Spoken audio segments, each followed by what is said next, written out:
So as far as inter-process communication is concerned, like you can see like the heading communication means, and what is process communication. So नाम से ही you can relate that there must be some sort of communication between the processes.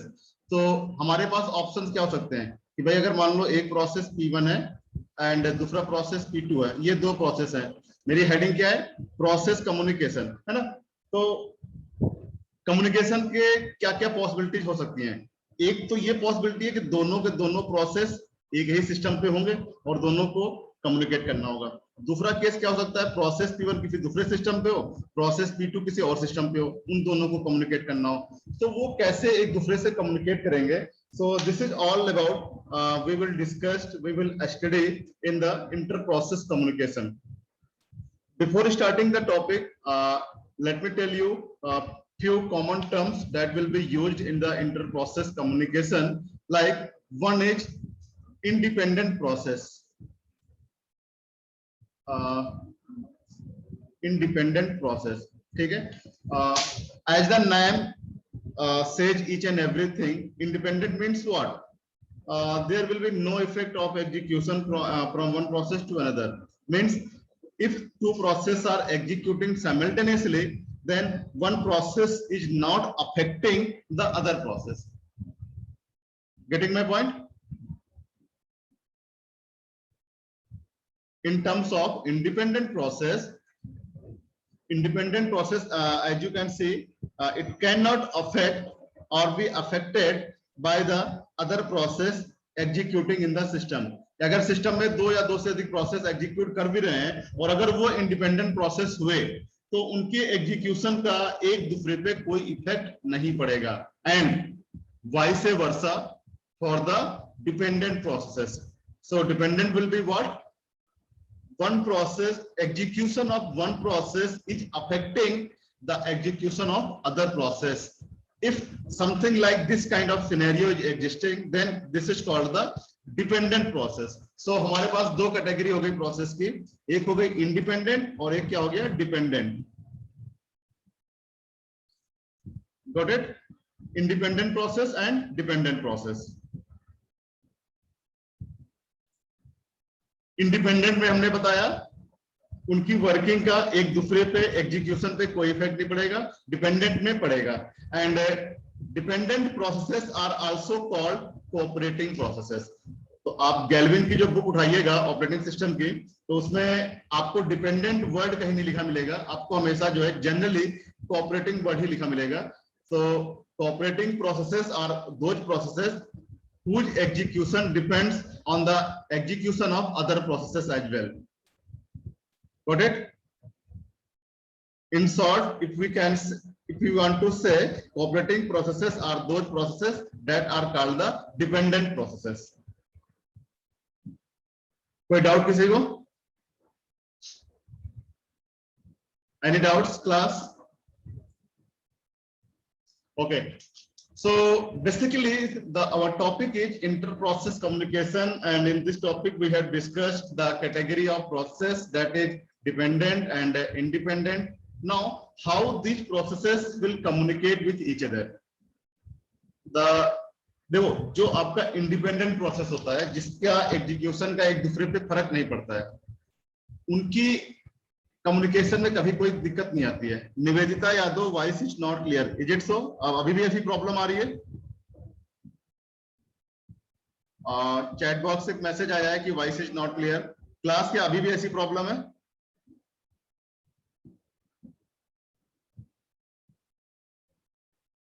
Sir सही है।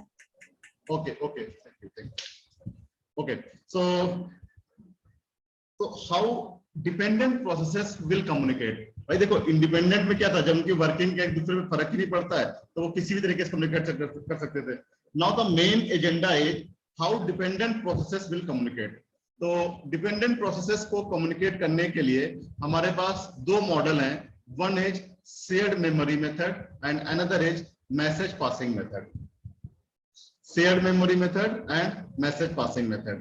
तो basically देखो shared memory में क्या होता है, ये मान लो आपकी मेमोरी है, ठीक है, जहां कहीं प्रोसेस ए पड़ा हुआ है, जैसा कि आप देख सकते हो बगल में डायग्राम बना हुआ है, यहाँ कहीं प्रोसेस ए पड़ा हुआ है और सपोज फॉर एग्जांपल यहाँ कहीं प्रोसेस बी पड़ा हुआ है, ठीक है, ये हमारी मेमोरी थी। Now both process A and B wants to communicate with each other, so how they will communicate using shared memory model. तो इसका जो तरीका है शेयर्ड मेमोरी में क्या करते हैं, आपने यूनिट 1 में पढ़ा था कि ऑपरेटिंग सिस्टम के पास प्रोटेक्शन का फीचर होता है। प्रोटेक्शन का फीचर का मतलब वो हर एक प्रोसेस को कौन सी मेमोरी एलोकेट कर रहा है वो फिक्स कर देता है कि भैया इस प्रोसेस को अब इतने एरिया में ही रहना है, यही तो बताया गया था प्रोटेक्शन में। सिमिलरली प्रोसेस बी को अगर ये एरिया एलोकेटेड है देन प्रोसेस बी इतने में ही घूमेगा, इसके बाहर नहीं जाएगा। जैसे कि इसके बाहर जाएगा एक एरर मैसेज कौन सा रेज होता है, इलीगल एक्सेस ऑफ मेमोरी, है ना। ऑपरेटिंग सिस्टम की साइड से एक ट्रैप जनरेट होगा, एक एरर मैसेज जनरेट होगा and that message will be what, illegal access of memory. ये हमने यूनिट 1 में पढ़ा था कि ऑपरेटिंग सिस्टम इस तरीके से प्रोटेक्शन को अचीव करता है। देखो कैसे हम शेयर्ड मेमोरी में उसका हम वायोलेशन करेंगे। तो हमने ये बताया कि ये एक कुछ एरिया था जहां पर प्रोसेस ए पड़ा हुआ है, ये कोई एरिया है जहां पर प्रोसेस बी पड़ा हुआ है। Now how process A and B will communicate using shared memory model? देखो इसमें basically what we will do, we will just create a shared region in the memory area. अब कोई ये भी कह सकता कि सर क्या ये रीजन हमेशा इन दोनों के बीच में होगा? भाई देखो मेमोरी का हमने तो सिर्फ ये क्या बोलते हैं इमेजिनरी वाला स्ट्रक्चर बनाया है ना, ये हमें मेमोरी दिख थोड़ी रहा है कौन प्रोसेस कहाँ पड़ा हुआ है। मेमोरी आपको क्या होता है, एक फिजिकल डिवाइस देखते हो ना, उसके अंदर आपका देखते थोड़ी कहां पर क्या रखा हुआ है। तो हम खाली एक लेआउट लेके चल रहे हैं। तो ये आपका शेयर्ड एरिया, क्योंकि लास्ट ईयर एक क्वेश्चन मुझसे पूछा था किसी ने कि आप ये शेयर्ड रीजन हमेशा इन दोनों के बीच में क्यों बना रहे हैं। शेयर्ड रीजन यहाँ भी कहीं हो सकता है, यहाँ भी कहीं हो सकता है, कहीं भी हो सकता है ना। तो सपोज ये मेरा शेयर्ड रीजन है। शेयर्ड रीजन हमने कैसे क्रिएट किया, इसके लिए ऑपरेटिंग सिस्टम ने जो अपने पॉलिसीज बना रखी थी उन पॉलिसीज का वायलेशन किया। कैसे, अगर ये शेयर्ड रीजन है and that shared region is accessed by both A and B. थोड़ा सा समझने की कोशिश करना। हमने ये कहा कि ये शेयर्ड रीजन है and that will be accessed by both A and B, but अभी 5 मिनट पहले आपने क्या कहा था कि ए का जो पेरीमीटर है, जो उसका एरिया है वो सिर्फ इतना है, इसके बाहर जाएगा तो इलीगल एक्सेस ऑफ मेमोरी होगा। सिमिलरली बी का जो पेरीमीटर है वो इतना केवल है, इसके बाहर जाएगा तो इलीगल एक्सेस ऑफ मेमोरी होगा। Then how A and B will access this particular shared region. So here operating system gives the liberty to the processes that भाई अगर आप शेयर्ड एरिया क्रिएट कर रहे हो तो ठीक है आप क्रिएट करो, आपकी रिक्वायरमेंट है आप क्रिएट करो, but it's all up to you whether if there will be any consequences. Means इस एरिया में अगर ए और बी का कोई लॉस हुआ, कोई डैमेज हुआ, तो उसके लिए खुद रिस्पॉन्सिबल ए और बी होंगे और कोई तीसरा इसके लिए रिस्पॉन्सिबल नहीं होगा। बट अगर इस ए और बी के वजह से किसी थर्ड पार्टी का नुकसान हो रहा होगा then operating system will delete this shared region. हाँ, as far as A and B is concerned, if there will be any consequences related to A and B, then solely responsibility will be of process A and B. Operating system ये liberty दे देगा दोनों ही processes को जो अपना shared area generate कर रहे हैं। Now जैसे ही ये पॉलिसी का वायोलेशन होकर के ये शेयर्ड एरिया जनरेट हो जाएगा, इसके बाद क्या होगा, प्रोसेस ए और बी को कम्युनिकेट करना होगा ना। अगर प्रोसेस ए को मान लो कोई मैसेज बी को भेजना है तो प्रोसेस ए क्या करेगा, process A will write that message in the shared area, process B will read from this area. Similarly अगर process B को कोई मैसेज देना A को, process B will write in the shared region, process A will access या read from the shared region. This is all about in the shared memory model. Now class, I hope you all have a lot of confusions, yeah, you lot of doubts. If you have, please raise your questions.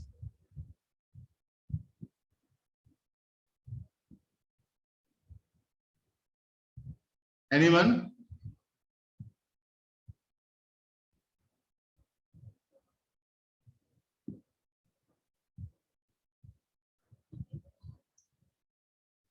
last day, I have seen a status of some students say that what teachers are doing, they are just asking the question, just taking the pause of 10 seconds and then move on.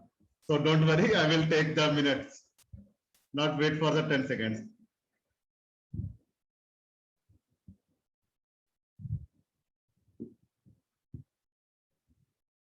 So any doubts? Okay. Okay. So I'm assuming this topic is clear to each and everyone. Now, next one is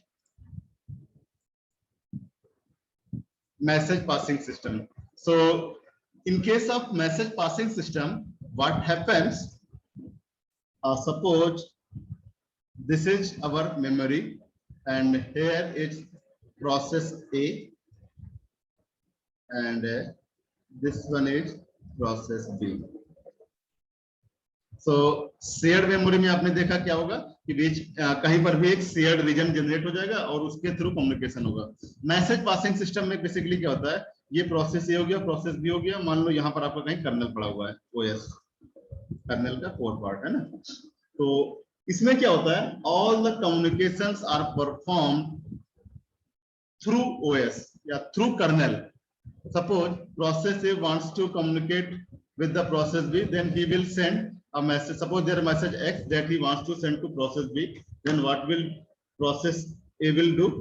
He will just send this message to OS kernel. Now process B will receive the message from the kernel. इसमें हमारे दो तरीके के primitives use होते हैं, एक होता है send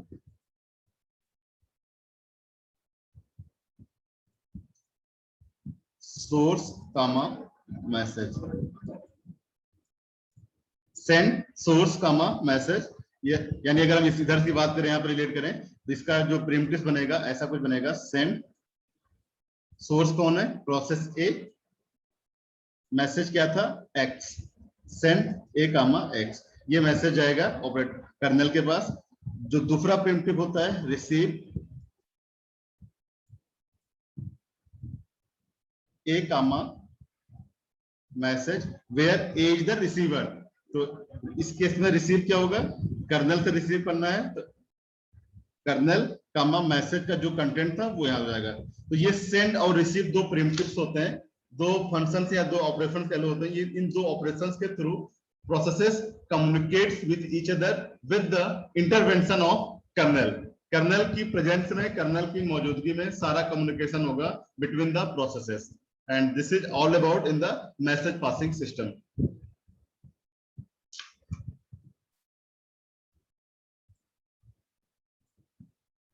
Next class किसकी है?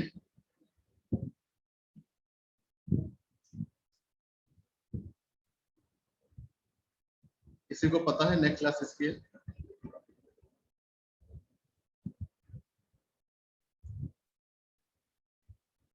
Okay.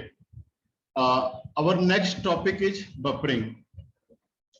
तो बेसिकली बफरिंग का कॉन्सेप्ट कहां पर आया भाई? देखो सपोज आपके पास एक ये प्रोसेस हो गया, एक ये प्रोसेस हो गया, P1 एंड P2।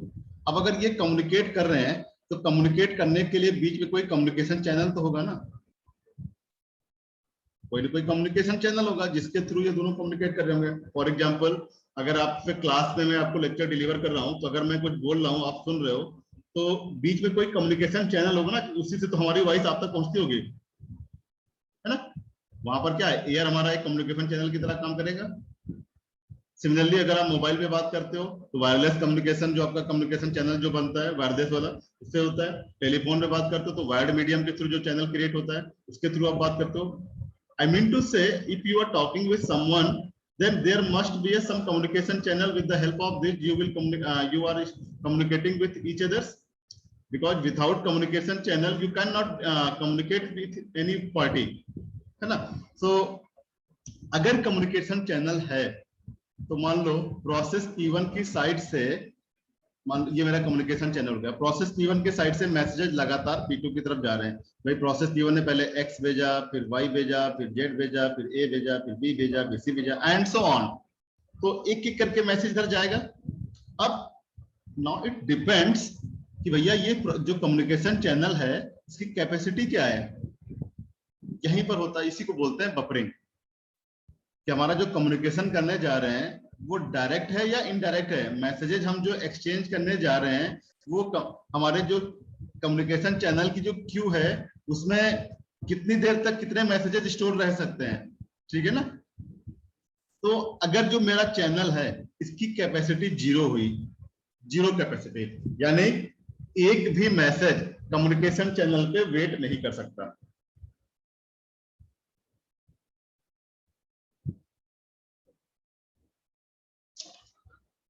इधर से मैसेज एक्स जैसे ही सेंड होगा, जब तक मैसेज एक्स P2 के थ्रू रिसीव नहीं हो जाएगा तब तक वो प्रोसेस P1 अगला मैसेज सेंड नहीं करेगा, बिकॉज उसको पता है चैनल की कैपेसिटी जीरो है, अगर मैं कुछ भेजूंगा भी तो वो चैनल पे जाएगा ही नहीं, तो मेरा मैसेज लॉस्ट हो जाएगा, है ना।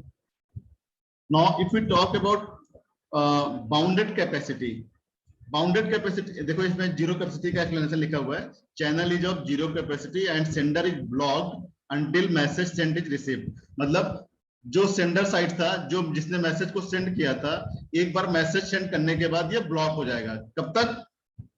जब तक वो मैसेज प्रोसेस P2 के थ्रू रिसीव नहीं हो जाएगा।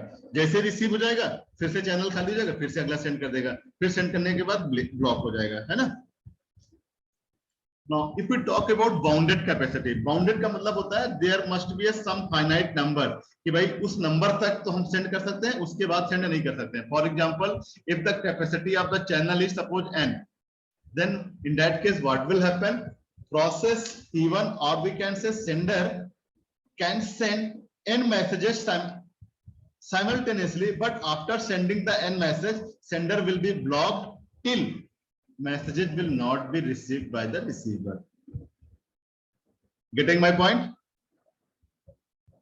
ये आपका कम्युनिकेशन चैनल है, अगर इसकी जो कैपेसिटी है वो n मैसेजेस की है, तो सेंडर साइड से मैसेज लगातार सेंड किए जा रहे हैं, अगर वो मैसेज की जो लगातार सेंड कर रहा है उसकी स्पीड सेंड करने की, रिसीवर की स्पीड रिसीव करने की स्पीड से ज्यादा हुई, उस केस में क्या होगा, मैसेजेस जो है कम्युनिकेशन लिंक में स्टोर होते जाएंगे, और अगर वो मैसेजेस एन लेंथ से ज्यादा हो गए, इन दैट केस वो मैसेज लॉस होना स्टार्ट हो जाएगा।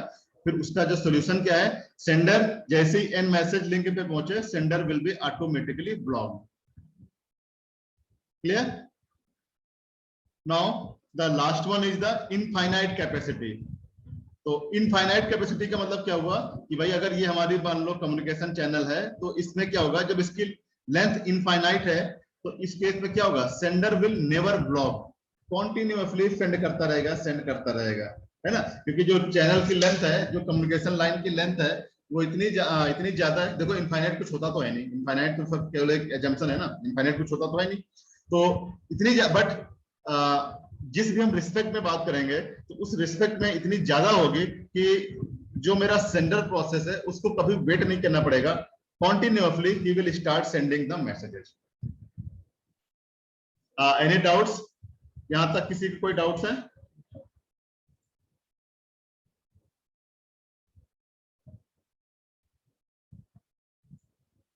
नाउ क्लास थोड़ा सा अब अटेंशन की जरूरत है। अब आप ये समझ लो, यूनिट 2 समझ लो, या आप समझ लो कि आपका जो कोर ऑपरेटिंग सिस्टम है अब वो यहां से स्टार्ट होगा, और यहाँ के क्वेश्चंस आपके AKTU में थ्योरेटिकल आते हैं, बट आप किसी भी गेट का क्वेश्चन, UGC नेट का, PSU का, अगर सिंक्रोनाइजेशन से रिलेटेड आया है तो आने वाले जो 3 लेक्चर्स होंगे उन लेक्चर्स में आपको सारे कॉन्सेप्ट क्लियर हो जाएंगे, कैसे उन क्वेश्चन को सॉल्व किया जाता है। ये समझ लो कि अब आपका मेन OS स्टार्ट होने जा रहा है। देखो सपोज मुझे प्रोसेस सिंक्रोनाइजेशन को अचीव करना है। सिंक्रोनाइजेशन का मतलब समझते हो ना?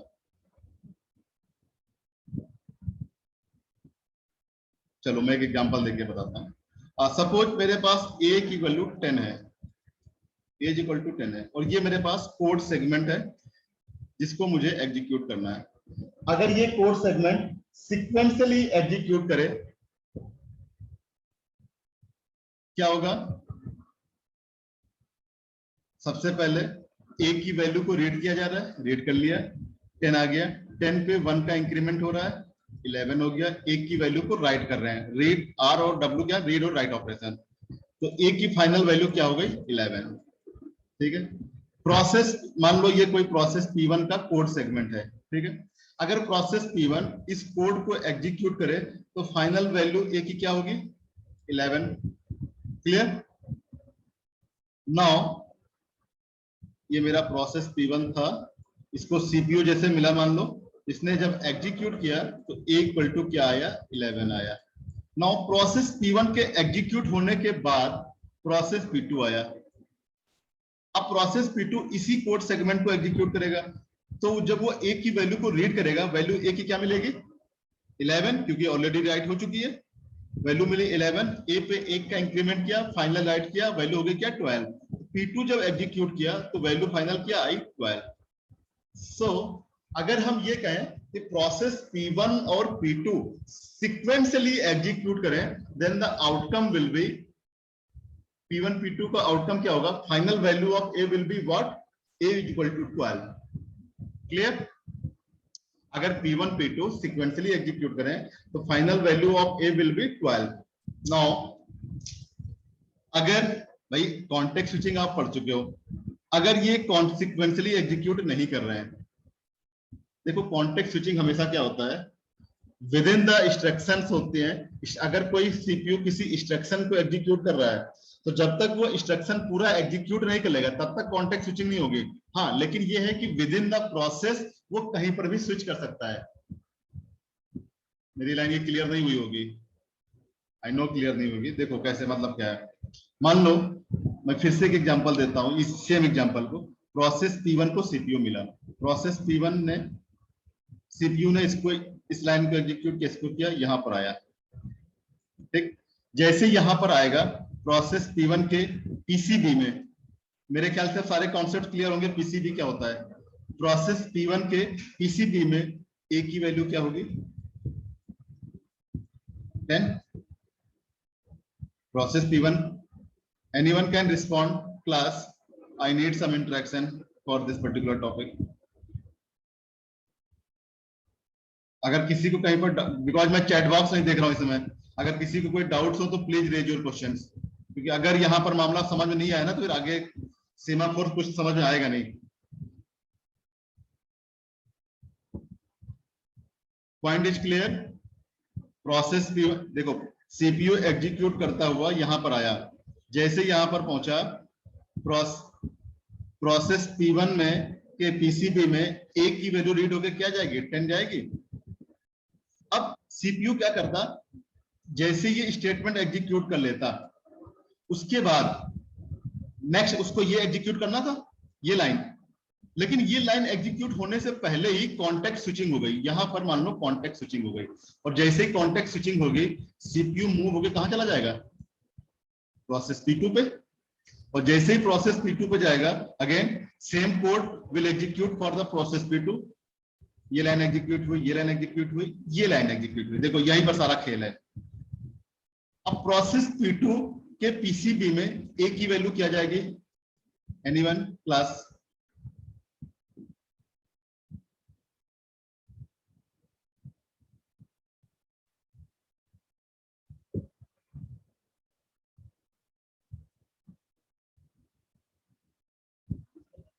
कोई भी बोल सकता है।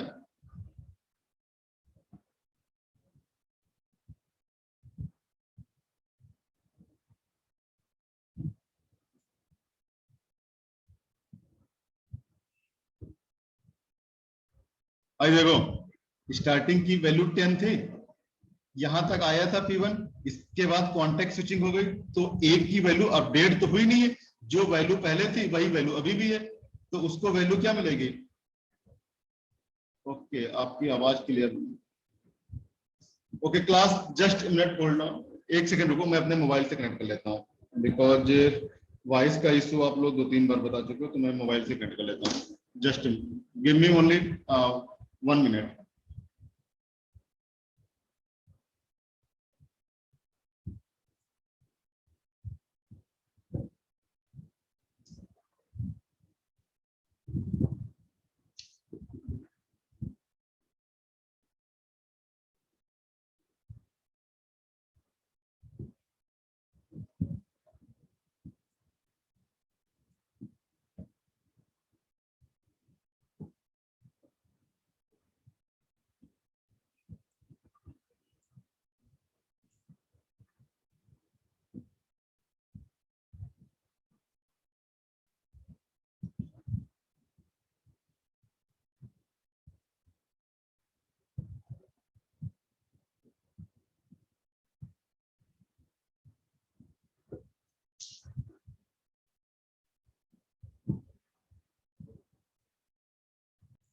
Okay, so my question was कि जब यहाँ पर कॉन्टेक्स्ट स्विचिंग हो गई, प्रोसेस P2 जब आया, प्रोसेस P2 को सीपीयू सपोज मिला, प्रोसेस P2 जब यहाँ पर पहुंचा तो प्रोसेस P2 को एक की वैल्यू क्या रीड करनी पड़ेगी? आई मीन प्रोसेस P2 के लिए एक की वैल्यू क्या रीड होगी? Anyone can respond?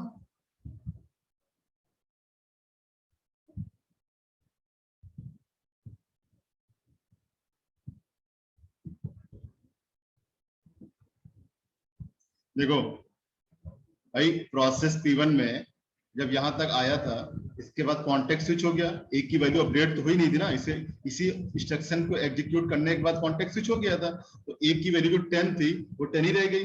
Process P2 इसके बाद आया तो वो भी क्या करेगा, एक की वैल्यू को 10 रीड करेगा, है ना।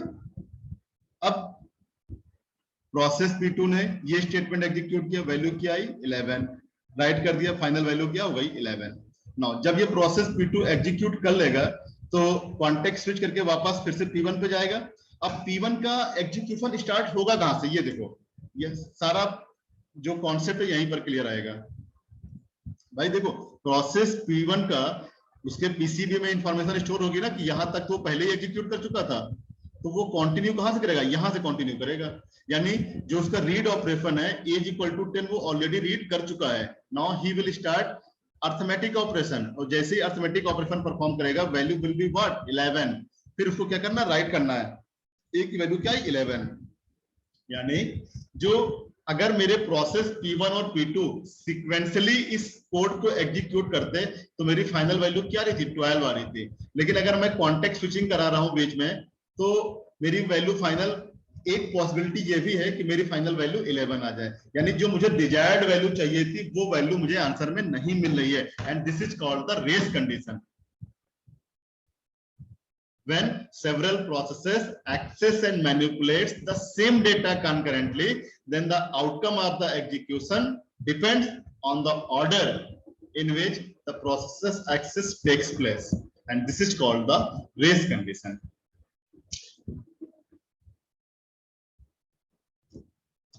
Class, raise your questions related to race conditions.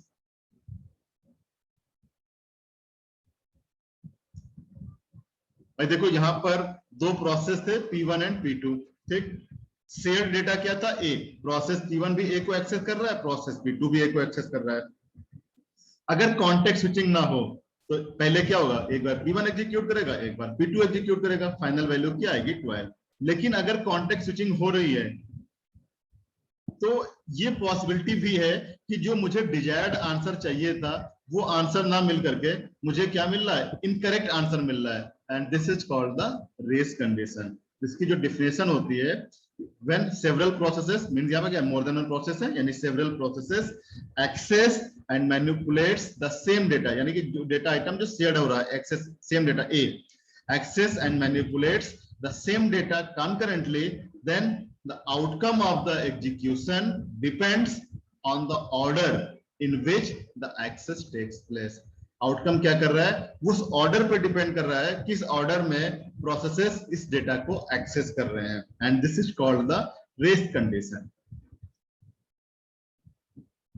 Any doubts?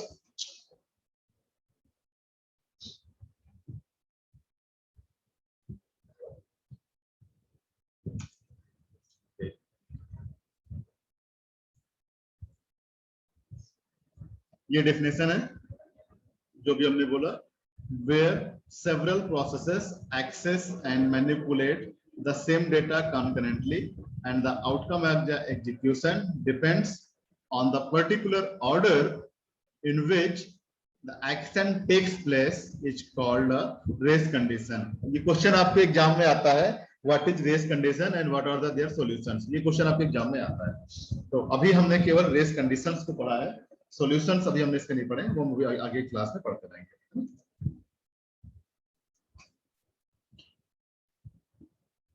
एक एग्जांपल और दे रखा है यहाँ पर कि मेरे पास ये दो प्रोसेस हैं, प्रोसेस P0 क्या कर रहा है, मैं जिन लोगों को उसमें क्लियर नहीं हुआ होगा मैं थोड़ा सा फिर से बताने की समझने की कोशिश करता हूँ।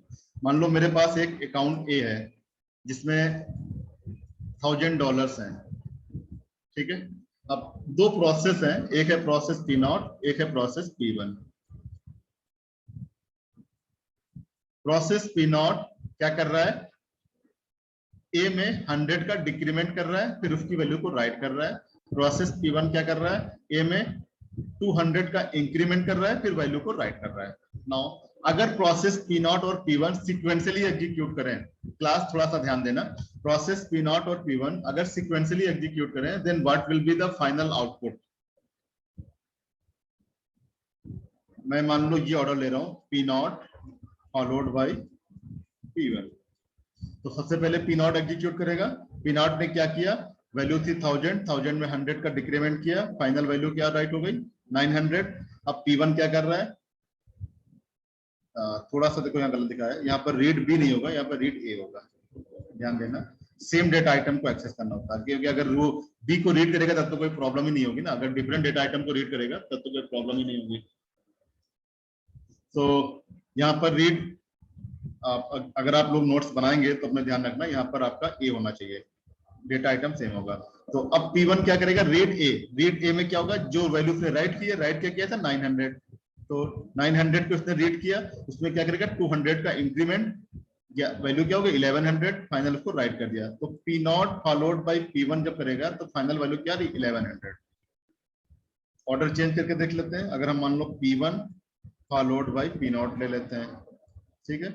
अगर इस ऑर्डर में प्रोसेस एग्जीक्यूट करें तो रिजल्ट क्या आएगा, सबसे पहले P1 एग्जीक्यूट करेगा, वैल्यू क्या थी रेट ए क्या है 1000 में 200 का इंक्रीमेंट किया, वैल्यू क्या हो गई 1200, वैल्यू को राइट कर दिया, फाइनल वैल्यू क्या राइट हुई 1200। नाउ अब इसके बाद P0 एग्जीक्यूट करेगा।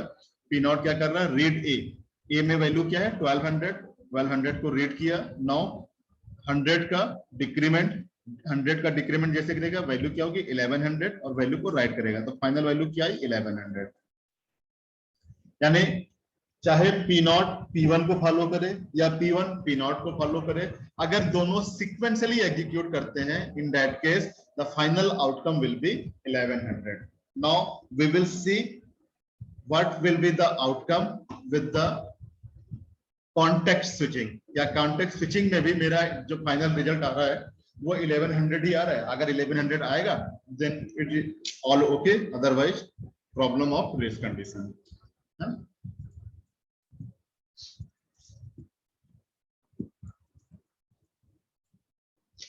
देखो